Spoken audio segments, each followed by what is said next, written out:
For the moment, we're turning to Afghanistan. It's reeling in the aftermath of a massive earthquake, magnitude 5.9 on the Richter scale. The death toll is very high. At least 1,000 people are said to have died, more than 600 injured. This is one of the worst tragedies that Afghanistan has witnessed in recent times. Scores of houses have been reduced to rubble, countless buildings destroyed. The Taliban has launched a relief operation, but it's struggling because of lack of resources. Here's a report. This is Paktika, one of Afghanistan's 34 provinces. On Tuesday night, it was hit by a 5.9 magnitude quake. This is what it left behind: a trail of damaged buildings, destroyed structures, and ruined houses. More than 1,000 people have died, over 600 have been injured. The toll is expected to rise as rescuers dig through collapsed dwellings. The earthquake struck at 1:30 a.m. local time. This is when most people were at home, asleep.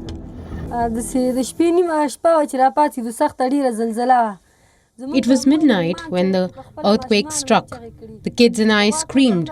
One of our rooms was destroyed. Our neighbor screamed, and we saw everyone's rooms. It was about midnight when the quake struck. It destroyed the houses of our neighbors. When we arrived, there were many dead and wounded. They sent us to the hospital. I also saw many dead bodies.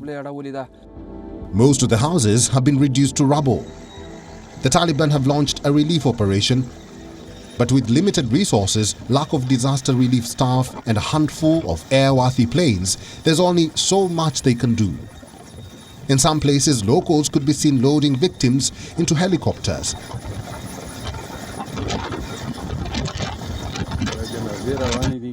In others, ramshackle vehicles have been turned into ambulances. And these visuals are only from areas accessible by road and air. There is no word on what's going down in remote mountain villages. It will take slightly longer for the information to come out. Reports say people are not sure about the well-being of their relatives. Phones are not working. The towers have been destroyed. All they can do is wait for an official confirmation. Based on the orders of the Prime Minister, it has been decided that over 100,000 will be given to victims' families and 50,000 cash will be given to families with injured as urgent help. Afghanistan is located in a tectonically active region. It sits on a number of fault lines. This makes the country prone to powerful tremors. In the last 10 years, 7,000 Afghans have been killed in earthquakes. There are an average of 560 deaths a year from quakes, and over 4 earthquakes have been reported this year itself. The timing of the latest one couldn't have been worse. Afghanistan is struggling with multiple crises. More than 20 million people are experiencing acute hunger. Foreign reserves worth $7 billion are all but frozen. International funding is cut off. At a time like this, mounting a rescue operation could prove to be a major test for the Taliban. They face international sanctions. Their record on human rights is abysmal. So any serious assistance will be hard to come by. As of now, India and Pakistan are the only 2 countries that are promised help. Pakistan, being its neighbor, Afghanistan's neighbor, has said that they are trying to work out, given the crippling economic conditions that Afghanistan is facing because of the sanctions.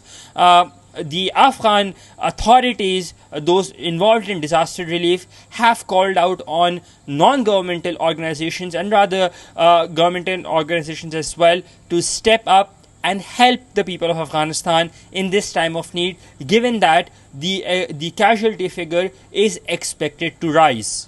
Anas Malik in Islamabad, Pakistan for WION World is One. WION is now available in your country. Download the app now and get all the news on the move.